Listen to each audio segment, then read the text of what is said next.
Picture this. I'm driving down my own gravel driveway after a month-long business trip, and there are massive foreclosure auction signs planted on my 40-acre ranch. Sheriff's deputies are blocking my path, confused neighbors are filming with their phones, and there's my HOA president, Brenda Wickham, standing there with her leather clipboard like she owns the place, directing some auction crew to load my vintage Ford pickup onto a flatbed trailer. The diesel fumes from those auction trucks mixed with my morning coffee breath as I stumbled out of my rental car. Gravel crunched under my boots as I approached this absolute chaos. The metallic clang of chains securing my beloved farm equipment echoed across the property I'd inherited from my grandfather. What would you do if you came home to find your own property being auctioned off by your HOA? Drop a comment below and tell me where you're watching from. I bet your HOA isn't this crazy. My name's Jake Holloway, 52, third generation on this land. In 1943, my grandfather bought these 40 acres with oil field wages. He built the farmhouse with his own hands, raised cattle, grew hay. My dad kept the tradition alive. When it passed to me 15 years ago, I swore to protect their legacy.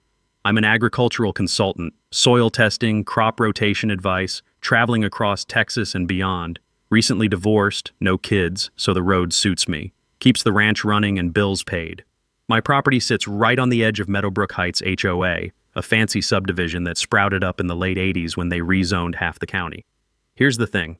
My ranch was grandfathered in. We were here first, by 30 years. But that didn't stop Brenda Wickham, HOA president, from making my life hell. Brenda's 58, been running the HOA for 8 straight years. Former realtor who lost her license for ethical violations. Fancy talk for screwing people over. Now she cruises around in her white Lexus SUV, clutching that leather portfolio like a weapon, speaking in this fake sweet voice that makes your teeth ache. Lives in an $800,000 McMansion 3 streets over, constantly obsessing about property values. The harassment started 6 months ago. Brenda nitpicked everything. My hay bales, my trucks, even my roosters crowing. Certified letters arrived weekly, demanding I remove commercial farming equipment from a residential zone. Each letter felt like a knife twisting in my gut, threatening the land my family bled for. Daily $500 fines for covenant violations piled up faster than hay bales in August. I fought back the only way I knew how, with research. Spent hours at the county courthouse digging through dusty property records. Found exactly what I expected. My grandfather's original deed included an agricultural exemption clause that's still legally valid. I had every right to farm this land. But Brenda wasn't backing down. She claimed my exemption expired when the property changed hands through inheritance. Complete nonsense, but she hired some hotshot HOA attorney to hunt for loopholes in agricultural protection laws. The legal fees were bleeding me dry. Every certified letter cost me another trip to my lawyer. Meanwhile, the neighbors were splitting down the middle. Chuck and Marlene Torres, who'd lived here since the 70s, supported me. They remembered my grandfather teaching their kids to ride horses. But the newer residents? Half believed Brenda's property values propaganda, worried my cattle might hurt their resale prices. Several families secretly bought eggs and honey from me but wouldn't speak up publicly. It hurt knowing they savored my eggs but stayed mute at HOA meetings. Can't say I blamed them. Brenda had a way of making life miserable for anyone who crossed her. Chuck got cited for excessive garden gnomes. Marlene was fined for her vegetable garden being too visible. The HOA board was Brenda's puppet show, passing her every whim with proxy votes. 7 members total, but she controlled enough votes to pass whatever she wanted. Emergency meetings, special assessments, covenant changes, she ran it like her personal kingdom. Then came my big break, a Nebraska contract for month-long soil analysis across 3 corn farms. Good money, and Lord knows I needed it with legal fees mounting. I made arrangements for Chuck to check on my animals twice daily and headed out. What I didn't know was that Brenda had been stalking my every move. Chuck later told me she'd been timing my mail delivery, noting when I loaded my truck for long trips. She was waiting for her chance to strike. The day after I left for Nebraska, she called an emergency HOA meeting. Her excuse? Immediate health hazard. She claimed my livestock were abandoned, vegetation overgrown, my unmaintained structures posed a fire danger. Complete fabrication, but with me 1,500 miles away, who could contradict her? That emergency meeting would change everything. I'd fight to my last breath to save my grandfather's land, but I needed to know what I was up against first. The morning I left, sweet hay scent mixed with diesel fumes from my truck. I locked the house, scratched my old dog Rex behind the ears, drove off. I didn't know Brenda's trap was already set. 3 days into my Nebraska trip, my phone rang at 6 a.m. Chuck Torres, voice shaking. "Jake, you need to know what happened at that emergency meeting." Brenda had called it with exactly 48 hours notice, sent via email during work hours when most folks couldn't attend. Only 7 of 15 board members showed up, barely making quorum. All Brenda loyalists, naturally. They passed something called Emergency Resolution 23C, a $10,000 lien against my property for chronic violation of landscaping standards and livestock containment failures. I nearly dropped my phone in the hotel parking lot. The bitter taste of truck stop coffee turned to ash in my mouth as Chuck explained how Brenda had orchestrated the whole thing. She had photos, Jake, professional ones. Your water troughs during the auto refill cycle made them look bone dry. Your fence where that old post leans a bit. She made it sound like your cattle were breaking loose daily, terrorizing school children. I hung up and immediately called my attorney, Marcus Webb. Video call from my cramped hotel room, fluorescent lights buzzing overhead like angry wasps. Webb's face was grim when I explained the situation. "This is procedural violation 101, he said, fingers flying across his keyboard. "Emergency meetings require proper notice, legitimate emergency criteria. We'll file an injunction first thing Monday." But Webb's research uncovered something that made my blood boil. Brenda's son-in-law, Derek Paulson, runs something called Premier Property Management, the same company that had been cold calling me for months, offering to buy my ranch for development purposes. My blood boiled. Brenda wasn't just harassing me, she was after my grandfather's land for profit. Derek had recently purchased 2 properties adjacent to mine. My ranch was the missing piece for a contiguous development parcel. Suddenly, Brenda's harassment campaign made perfect sense. This wasn't about property values. This was about forcing me to sell. The community was starting to take notice. Anonymous flyers appeared in mailboxes overnight. HOA power grab, Jake's Ranch next. Someone had done their homework, listing all the procedural violations from the emergency meeting. Brenda retaliated swiftly, fining Chuck for his wife's garden gnomes and Marlene for her vegetable patch. It stung to know my allies were suffering for standing by me. The smell of fear was stronger than the Nebraska fertilizer spreading across the fields outside my hotel window. Webb filed our emergency injunction on Monday morning, contesting the resolution on multiple grounds: improper notice, procedural violations, and conflict of interest. The hearing was set for the following week. But Brenda hired Steinberg & Associates, a pricey Dallas firm, claiming my barn and farmhouse violated HOA guidelines. Legal nonsense, but costly nonsense. My attorney fees hit $3,000 and climbing. Every day I stayed in Nebraska cost me money I didn't have, but coming home early would only fuel Brenda's abandonment narrative. The pressure was mounting from multiple directions. Brenda was telling neighbors I was financially irresponsible and abandoning my property. Rumors spread that I was planning to turn the ranch into a party house for my city friends. Complete fabrication, but mud sticks. My travel insurance didn't cover legal emergencies. I was burning through my savings while stuck 1,500 miles away, fighting a war I hadn't started. The metallic taste of stress coated my mouth during every phone call with Webb. Then Chuck called with worse news. Brenda had been making late-night visits to my property, taking more photos. She took photos. My barn's peeling paint, a weathered fence board, the gates squeak. She was building a case to ruin me. "She's documenting everything, Jake," Chuck warned, "making it look like you don't maintain the place." I realized this wasn't just harassment anymore. This was a coordinated campaign to destroy my credibility and force a sale. Brenda and Derek weren't just after my land. They wanted to erase my family's legacy for profit. They had money, lawyers, and time. I had a dwindling bank account and a property 1,500 miles away.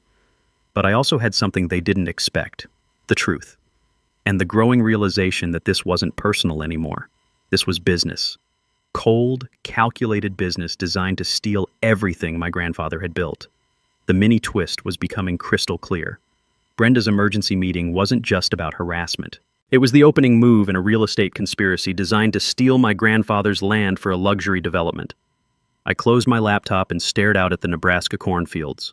Somewhere back home, Brenda was probably planning her next move. But she'd made one critical mistake. She'd given me time to think, to plan, to prepare. I started planning my counterattack. I cut my Nebraska trip short. Webb's call made my blood freeze. "Brenda filed with animal control, claims you abandoned livestock. Inspector comes tomorrow." 18 hours of straight driving, gas station coffee burning my gut, panic clawing at my chest. I'd sworn to protect my grandfather's legacy, and here I was, 1,500 miles away, while Brenda destroyed it piece by piece, pulled into my driveway at dawn. Everything perfect. Healthy cattle, full water troughs, automated systems humming. But I knew truth didn't matter to Brenda anymore. Randy Kowalski, the animal control inspector, was decent, professional, walked every inch with me and my vet records, found all animals healthy, facilities exceeding standards. "Gotta tell you, Jake," he said, scratching his head. "This is the third anonymous complaint about your place this month. Unusual for an operation this well-maintained." Third complaint, my stomach dropped. While I'd been fighting one war, Brenda had opened 3 fronts. That evening, checking my cameras, I found fresh tire tracks in my back pasture. Following them, my hands started shaking. A cell phone mount bracket, still warm, attached to my fence post, aimed at my barn like a sniper's scope. The rough metal under my fingertips felt like violation itself. Brenda hadn't just been harassing me, she'd been hunting me. I installed more cameras that night, hands trembling with rage. Within 2 days, I had proof. Brenda's white Lexus circling my property 3 times daily, stopping for photos, timing my routines like a predator studying prey. But she'd escalated beyond surveillance. Something called the Neighborhood Safety Committee, 3 of her cronies spreading fear through newsletters. Agricultural accidents. Property devaluation. One claimed my cattle might stampede during school bus pickups. The fresh ink smell triggered the same dread as her violation letters. This woman was trying to erase my family's 70-year legacy with lies and letterhead. Her meetings were scheduled during Chuck's dialysis, Marlene's night shift, democracy by exclusion. Meanwhile, I was researching her background, real estate fraud, hidden flood damage, kickback schemes, building a list of victims who knew her methods. Brenda's attorney filed new motions, demanding my business records, travel schedules, client contracts. They claimed my consulting work made this commercial property. Legal fees hit $8,000, my savings hemorrhaging while Brenda's developer son-in-law waited to swoop in. Worse, clients were canceling contracts, worried about my legal troubles. Brenda's lies were killing my livelihood, forcing the sale she wanted. 3 neighbors who'd supported me got violations within a week. Chuck's lawnmower became excessive outdoor storage. Marlene's wind chimes were unauthorized noise generators. Brenda was systematically punishing anyone who stood with me. Then came her newspaper op-ed. When agriculture becomes a nuisance, she painted herself as reasonable community leader protecting property values from my incompatible land use. No mention of Derek. No mention of development. No mention of her midnight surveillance. The surveillance footage revealed her true scope. Professional lighting equipment during night photography sessions. She was building a deteriorating property portfolio for code enforcement, documenting every weathered board, every paint chip, every squeaky gate. But I was documenting too. Every illegal entry, every privacy violation, every false report. The metallic click of my camera shutters became the sound of building my case. This wasn't about HOA rules anymore. This was corporate warfare disguised as neighborhood dispute. Brenda was using every bureaucratic weapon, HOA, animal control, code enforcement, public opinion, to soften me for the kill. My grandfather had survived the Great Depression, World War II rationing, 3 drought cycles. He'd built this ranch with nothing but determination and sweat. Now his legacy faced something he'd never encountered: systematic institutional corruption designed to steal everything he'd built. The stakes weren't just my ranch anymore. This was about whether small landowners could resist corporate pressure, whether agricultural heritage meant anything against development dollars, whether truth could survive well-funded lies. Late at night, walking the fence line my grandfather had built by hand, I could feel Brenda circling like a vulture. She'd proven she could coordinate multiple agencies, manipulate public opinion, weaponize bureaucracy itself. I knew her next move would be financial: my mortgage, my taxes, my credit. She'd already shown she could turn neighbors against neighbors, government against citizens. The taste of diesel and hay that had always meant home now carried the bitter edge of fear. But fear works both ways. Brenda was about to learn that cornered animals fight hardest. 2 weeks later, my mortgage company called. Janet Reeves sounded uncomfortable. "Jake, we've received concerns about your property value. We're ordering a new appraisal. If it drops below 80% loan to value, we may call your loan."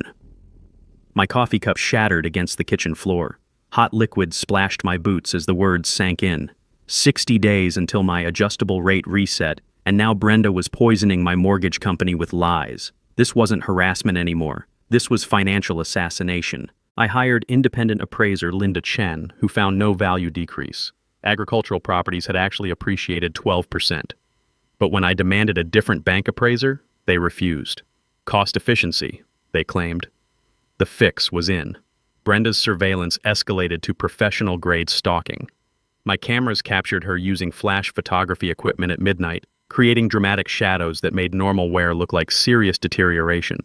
She was manufacturing a portfolio of declining conditions to justify the bank's concerns. The acrid smell of burned motor oil from her idling Lexus became my nightly nightmare. She'd sit at my property line for hours, documenting every paint chip, every weathered board, every gate that squeaked in the wind. Chuck Torres called with the news I'd been dreading. "Brenda knows about your Colorado trip. She's been asking your mail carrier when you're leaving." My 2-week consulting contract, money I desperately needed to pay legal fees, had become Brenda's next weapon. She was waiting for me to leave so she could claim abandonment again. The community was fracturing. Brenda's property values protection petition collected 47 signatures. Neighbors who'd bought my eggs for years now crossed the street to avoid me. The Facebook group became a digital war zone of accusations and counter-accusations. My research breakthrough came at 2 a.m., coffee-stained county records spread across my kitchen table. Derek's Meadowbrook Development LLC had filed subdivision plans contingent on my property. Luxury homes starting at $1.2 million.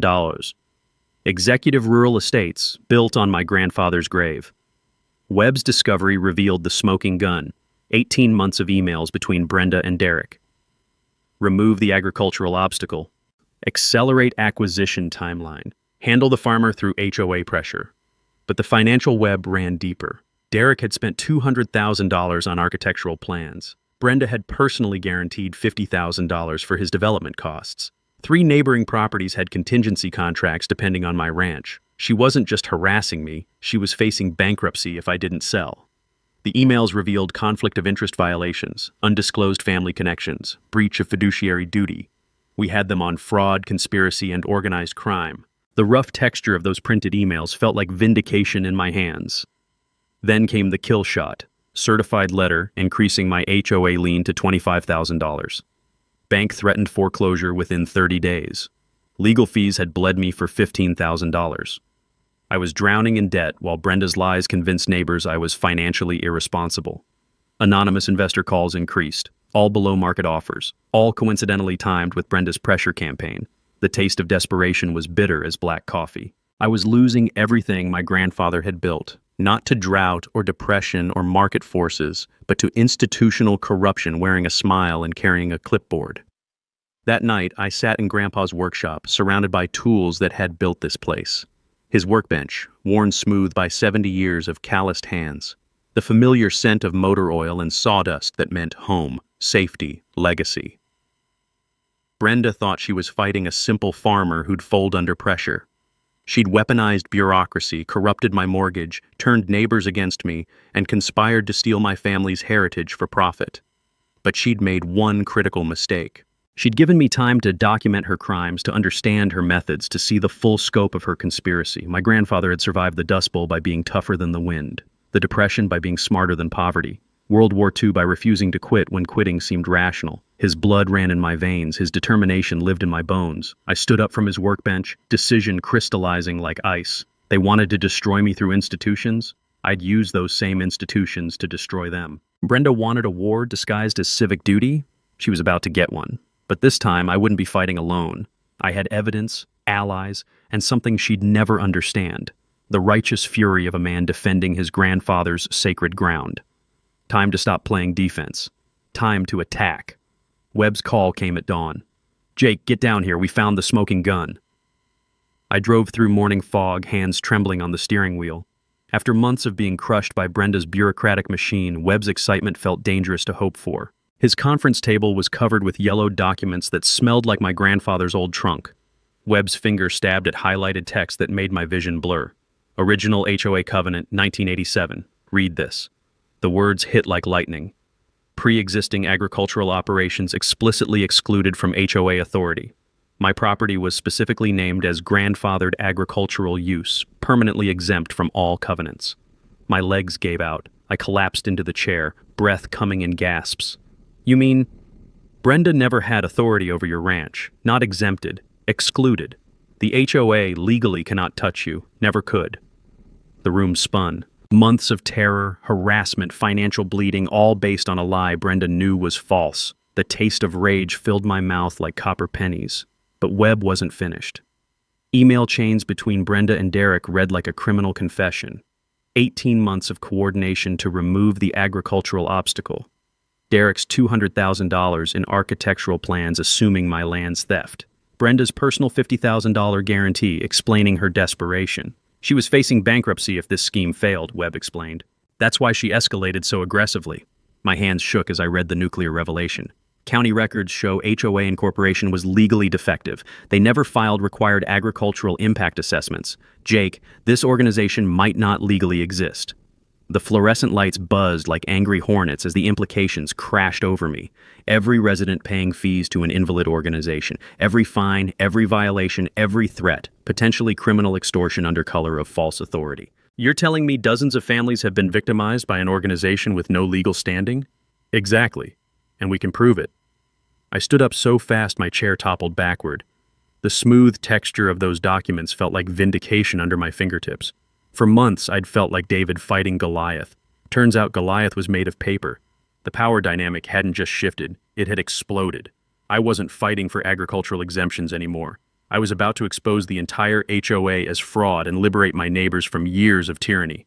What's our nuclear option? I asked. Webb grinned like a shark. File criminal fraud charges, petition county for HOA dissolution, class action for illegally collected fees, and Jake, we can do this publicly. Destroy her credibility before the entire community. My grandfather's voice echoed in my memory. Truth is like water, son. It finds a way through any dam. He'd been right. Truth had been there all along, buried in forgotten documents, waiting for someone stubborn enough to dig. The acrid smell of old paper mixed with the sweet taste of impending justice. After months of defending my family's legacy, I finally had weapons to go on the attack. Brenda thought she was destroying a simple farmer. She'd actually awakened something she couldn't comprehend. The righteous fury of a man discovering he'd been fighting phantoms while real criminals operated in plain sight. I picked up my phone. Time to call Chuck and Marlene. Time to rally the neighbors. Time to show this community what Brenda Wickham really was. She wanted to play with institutional power? I was about to teach her what happens when you wage war on someone with truth as their weapon. The hunter was about to become the hunted. The war room was my grandfather's kitchen table, scarred by 70 years of family meals and farm planning. Now it hosted a different kind of harvest, evidence that would destroy Brenda Wickham. Webb arrived first, coffee steam fogging his glasses as he spread legal documents. Sarah Martinez followed, HOA fraud specialist with 15 years of dismantling corrupt organizations. The crisp rustle of fresh legal papers mixed with the familiar creak of Grandpa's chairs. Your case is a prosecutor's wet dream, Martinez said, grinning. Defective incorporation, criminal conspiracy, money laundering. We're not just winning, we're sending people to prison. For the first time in months, laughter felt possible. The metallic taste of fear was finally replaced by something sweeter, anticipation. We organized evidence like generals planning D-Day, 18 months of harassment documentation, surveillance footage, financial records. I'd been documenting my own destruction. Now those same files would become Brenda's downfall. Chuck Torres transformed into my community intelligence coordinator, his daily dialysis sessions becoming recruitment opportunities. Nothing like shared medical misery to build trust, he joked, recruiting allies among fellow patients. Marlene organized the night shift workers Brenda had ignored, discovering 3 more board members who'd received Derek's money. The scope of corruption was staggering. Martinez traced payments through shell companies, land trusts, family members, 23 HOA bylaw violations by Brenda in 2 years, $47,000 in unexplained consulting fees from Derek's company to various board members. This isn't neighborhood harassment, Martinez explained, her pen scratching across legal pads. This is organized crime wearing a community association mask. I contacted Tommy Henderson, the reporter who'd been investigating municipal corruption. When I showed him the evidence, his coffee went cold as his excitement heated up. Jake, this connects 3 other HOAs in the county. Same incorporation defects, same developer connections. You're not just freeing Meadowbrook, you're exposing a regional fraud network. The sweet scent of vindication mixed with the familiar smell of hay drifting through open windows. My grandfather's land was about to become the battlefield where truth defeated institutional corruption. Counter-surveillance preparation felt like Christmas morning. Professional security system installation, cloud backup, panic buttons for supporters. I was done being prey. Time to become the predator. Community preparation resembled organizing a peaceful revolution. My supporters planned to pack the next HOA meeting, armed with questions about incorporation, conflict disclosure, financial transparency. The phone tree Marlene organized could mobilize 50 residents within hours. Timeline coordination required precision timing. Phase 1, simultaneous lawsuit filing and media expose for maximum impact. Phase 2, packed HOA meeting with cameras rolling. Phase 3, county petition with community momentum. Phase 4, criminal referral with public pressure. The psychological preparation was deeply personal. I practiced staying calm when Brenda inevitably exploded, coordinated with police about harassment escalation. Most importantly, I called my consulting clients, explaining the situation was resolving favorably. 3 contracts materialized within days. Word was spreading. I wasn't the problem. I was fighting the problem. The acrid taste of stress finally gave way to the satisfying flavor of approaching victory. Late that evening, I walked the fence line Grandpa had built by hand, legal documents tucked under my arm. The familiar diesel and hay scent carried something new, the electrical charge of a gathering storm. I paused at the corner post where he'd carved his initials in 1943. HH, built to last. Those weathered letters had watched over 80 years of family history. They'd outlast Brenda's lies too. My grandfather had taught me that some fights choose you, and when they do, you finish them. Brenda thought she was destroying a simple farmer. Instead, she'd awakened something she couldn't comprehend. 3 generations of stubborn determination focused on a single purpose. She'd weaponized bureaucracy against my family's legacy. Now I was about to weaponize truth against her criminal conspiracy. The taste of justice was sweeter than any victory I'd imagined. Tomorrow we launched the counterattack that would liberate not just my ranch, but an entire community. Brenda Wickham was about to learn what happened when you picked a fight with the wrong family's sacred ground. The smell hit me first, acrid smoke drifting across my property at 2 a.m. I grabbed binoculars and watched Brenda feeding documents into a backyard fire pit, orange flames licking at what looked like financial records and email printouts. She was destroying evidence in full view of my cameras. The desperate fool was cremating her own crimes. My phone buzzed with Webb's urgent text. Court filings went public, expect retaliation. Within hours, I knew exactly what form that retaliation would take. Brenda called an emergency HOA meeting to address false accusations. The irony of using an illegal meeting to defend illegal meetings wasn't lost on me. But panic makes people stupid, and Brenda was getting very stupid very fast. The character assassination campaign began immediately. Chuck called at dawn. She's telling everyone you're mentally unstable and dangerous to the community. Says you're planning to turn the ranch into some kind of compound. I laughed, actually laughed, for the first time in months. The sound felt rusty, like an engine that hadn't run all winter. After everything she'd put me through, Brenda's lies seemed almost pathetic. Her desperation escalated quickly. Fake social media accounts spreading fabricated stories about my property.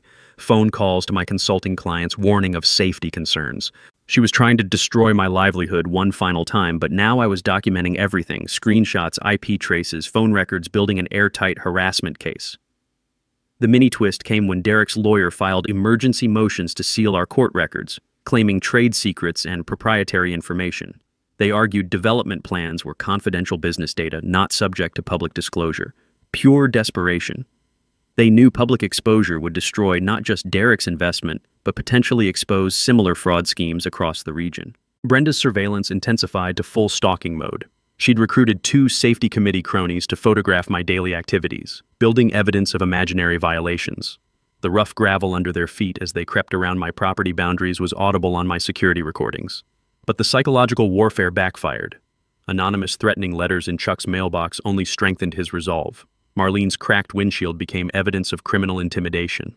Wellness check, calls to my elderly neighbors were traced back to burner phones registered to Brenda's address. Every desperate move was being documented for the criminal case building against her. Derek's loan deadline was approaching like a freight train. Bank records showed frantic asset liquidation, desperate transfers between accounts. The metallic taste of their panic was sweeter than any victory I'd imagined. Tommy Henderson's investigation had exploded beyond Meadowbrook.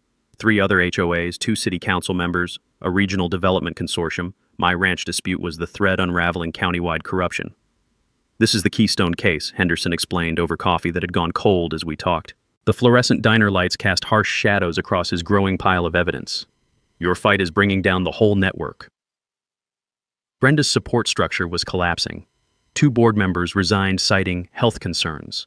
Cowards speak for abandoning a sinking ship. The HOA attorney suddenly had scheduling conflicts. Even Derek's company was distancing itself, claiming Brenda acted without authorization. The surveillance footage revealed her complete psychological breakdown. 6 daily drive-bys, sometimes parking for hours, occasionally getting out to examine my fence line like she was planning an invasion. The woman was losing her mind in real time. Community sentiment had shifted like a summer storm. Anonymous flyers now demanded HOA transparency instead of defending property values. 3 families publicly challenged their violation fees. The revolution I'd started alone was spreading like wildfire, but Webb warned of Brenda's most dangerous desperation play: false flag operations. Cornered animals are unpredictable, he cautioned. We coordinated with local police, ensuring they understood the situation and had copies of all evidence. The scent of burning documents still drifted occasionally from Brenda's direction, mixing with the familiar diesel and hay smell that meant home. But now it carried something else. The bitter aroma of justice approaching like thunderclouds on a clear day. Walking my property that night, I paused at Grandpa's old workshop. His tools still hung where he'd left them, worn smooth by decades of honest work. He'd taught me that some fights choose you, and when they do, you finish them completely. Brenda had weaponized bureaucracy against my family's legacy, thinking she could crush a simple farmer through institutional corruption. Instead, she'd awakened something she couldn't comprehend: 3 generations of stubborn determination focused like a laser on her destruction. The taste of approaching victory was sweeter than any harvest. She'd taught me that power could be corrupted and weaponized. Now I was teaching her that truth, properly organized and systematically deployed, could destroy any conspiracy. Tomorrow would prove that some mistakes are too expensive to survive. The hunter had become the hunted, and the prey was finally cornered. Brenda's final gambit was pure desperation wrapped in criminal genius. She'd discovered my Colorado consulting trip and coordinated with Derek to file property abandonment claims, planning to auction my ranch while I was 1,500 miles away. But I'd learned to think 3 moves ahead. Instead of leaving, I checked into a roadside motel 15 miles away, stale cigarette smoke and industrial carpet cleaner creating the perfect cover for the greatest trap of my life. Chuck Torres became my eyes, monitoring the property while neighbors believed I'd flown to Denver. The taste of anticipation was electric. After months of defense, I was finally hunting the hunter. Day 1, Brenda's white Lexus prowled my property line like a shark sensing blood. Security cameras captured her photographing equipment, measuring distances, building her abandonment evidence file with methodical precision. Day 2 brought the crime I'd been praying for. Brenda entered my property illegally, bolt cutters glinting in afternoon sun as she damaged my irrigation system. The metallic screech of severed pipes was music to my ears, felony property destruction captured in high-definition glory, but her desperation peaked with the bribery attempt. $5,000 cash offered to Chuck for false testimony about my neglect. What she didn't know was Chuck wore Webb's wire, every word preserved for posterity. "Just tell them Jake's been gone for weeks," her voice pleaded, stress making it crack. "The animals look bad. The property's falling apart. I'll make this worth your while." Chuck's response was perfect Texas dignity. "Ma'am, I won't lie about Jake. He's good people, and those animals are fine as frog's hair." The mini twist exceeded my wildest dreams. Brenda coordinated midnight raids with Derek's employees, trespassing to place fake condemned stickers on my barn. They photographed their fraudulent evidence under floodlights, criminal conspiracy playing out like a badly scripted heist movie. County Clerk Betty Rodriguez received Brenda's thick envelope, attempted bribery of a public official captured on courthouse security cameras. Rodriguez immediately called Webb, and our criminal case became airtight. Day 3 brought Brenda's courthouse performance. Emergency motions claiming abandonment, requesting immediate seizure, demanding expedited auction. Her attorney presented photos of irrigation damage she'd caused herself, arguing I'd fled to avoid legal consequences. The emergency hearing scheduled with illegal 24-hour notice, exactly her previous pattern. But this time, I was ready. Walking through those courtroom doors felt like resurrection. Brenda's face drained white as fresh milk, her attorney's confident presentation collapsing into stammered confusion. The fluorescent courthouse lights buzzed overhead like excited insects as I presented video evidence, bribery recordings, witness testimony. Judge Patterson's voice cut through the stunned silence. Motion denied, Ms. Wickham. Remain available for proceedings regarding apparent perjury and fraud charges. The gavel's bang echoed like a gunshot. Reporters scribbled frantically. Brenda's remaining supporters scattered like startled deer. Tommy Henderson's camera captured her face, the exact moment a predator realized it had become prey. That afternoon's neighborhood meeting erupted when Chuck revealed the bribery attempt. His weathered hands shook as he played the recording, Brenda's desperate voice filling the community center. Marlene presented our harassment timeline affecting 8 families. 3 board members resigned immediately, afraid of criminal association. Henderson's front-page story ran that evening. HOA president arrested in development fraud scheme. The article laid bare everything: invalid incorporation, family conspiracy, systematic harassment, coordinated bribery. The acrid smell of fresh newsprint carried the sweet scent of complete vindication. Social media exploded overnight. Hashtag HOA fraud trending nationally. Property rights organizations calling for interviews. My phone rang constantly. Reporters, lawyers, neighbors apologizing for months of silence. The sweetest call came from my bank. Janet Reeves sounded professionally mortified. Jake, we're reversing all mortgage actions based on HOA complaints. Our investigation found evidence of coordinated fraud affecting our processes. Derek's company collapsed within hours. FBI raids, bankruptcy filings, investor lawsuits. His guaranteed loan defaulted, triggering Brenda's personal financial destruction. The development scheme imploded like a house of cards in a hurricane. But the moment that mattered most came that evening, standing in Grandpa's workshop. His tools hung exactly where he'd left them, worn smooth by decades of honest work. The familiar scent of motor oil and sawdust mixed with something sweeter. The smell of justice finally served. I touched his carved initials on the corner post. HH, built to last. Those letters had witnessed my grandfather survive drought, depression, and war. Now they'd watched his grandson defeat institutional corruption and save the family legacy. Brenda had taught me that power could be weaponized against innocent people. I'd taught her that truth, patience, and proper planning could destroy any conspiracy, no matter how sophisticated, how well-funded, how ruthlessly executed. The trap was sprung perfectly. Justice was served completely. The ranch was safe forever. My grandfather would be proud. The county courthouse chambers packed beyond capacity, standing room only with overflow crowds pressing against windows from outside. Local TV cameras positioned like artillery, reporters clutching notepads, and 2 years of pent-up community rage crackling through the air like electricity before a storm. I wheeled in evidence boxes, their metal carts squeaking across worn linoleum. The familiar courthouse coffee smell mixed with nervous sweat, old leather, and something else. The metallic scent of impending justice.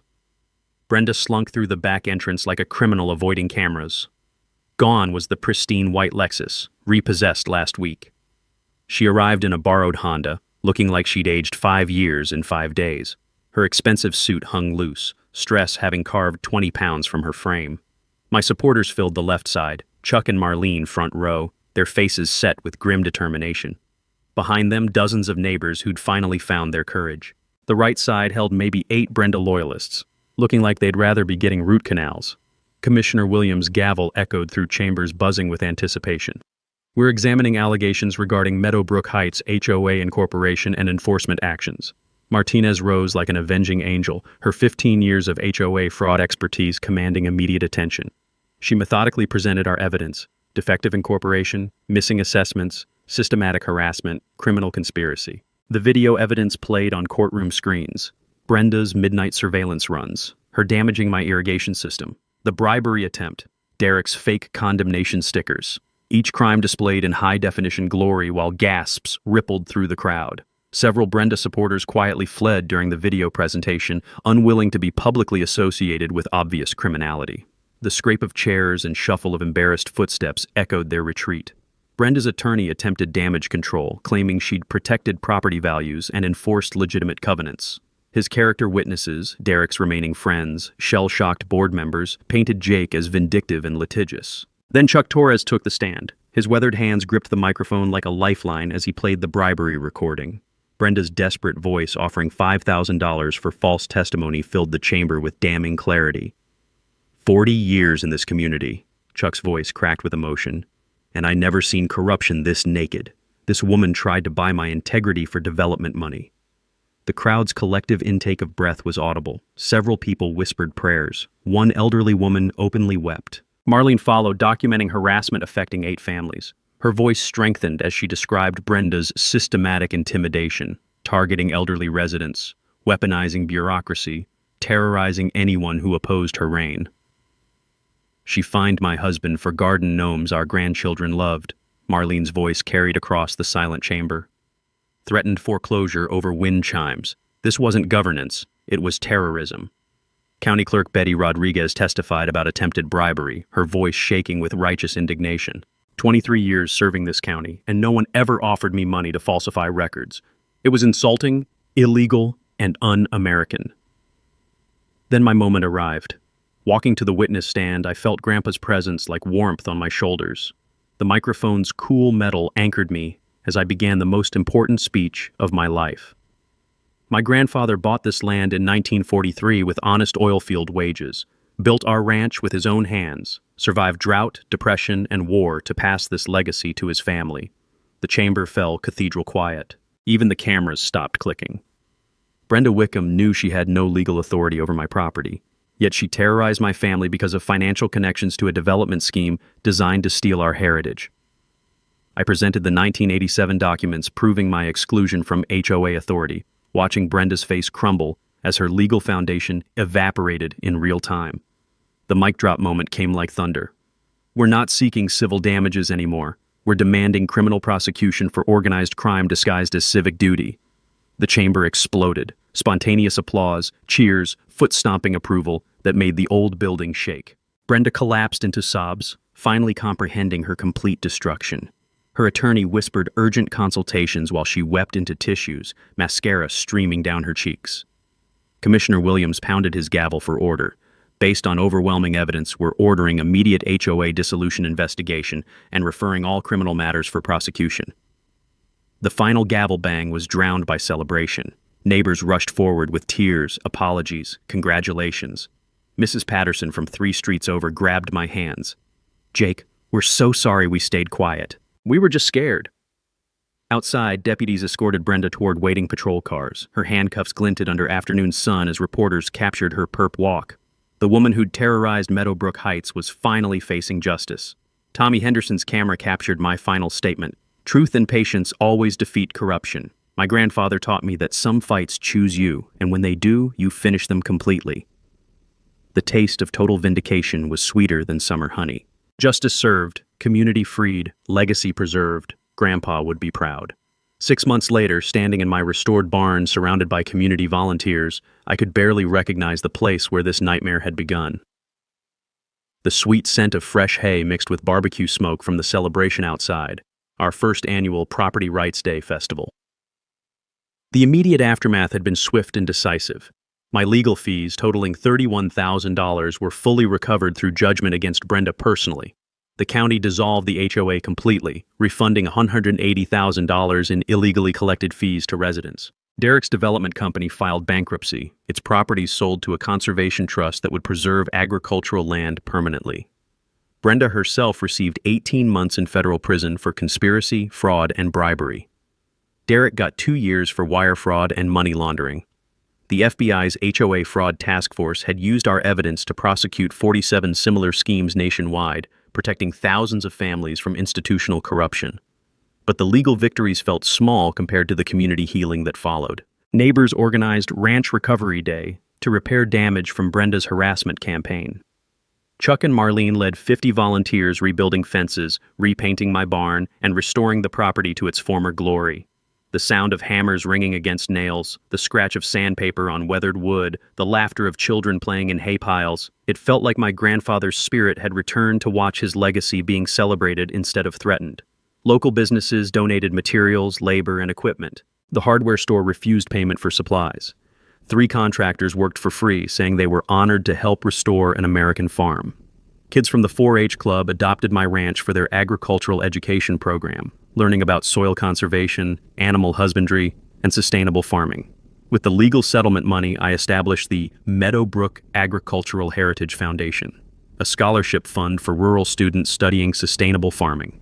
10 acres became a community garden where neighborhood families could grow fresh vegetables and teach their children about agriculture. The county extension service partnered with us for educational programs. Every Saturday morning, my property buzzed with activity as families learned about composting, crop rotation, and livestock care.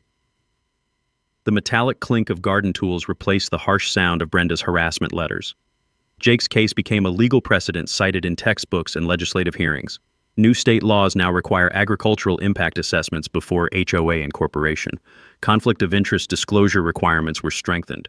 Property rights protections expanded for pre-existing land uses. My consulting business thrived beyond anything I'd imagined. The national media attention brought contracts from across the country.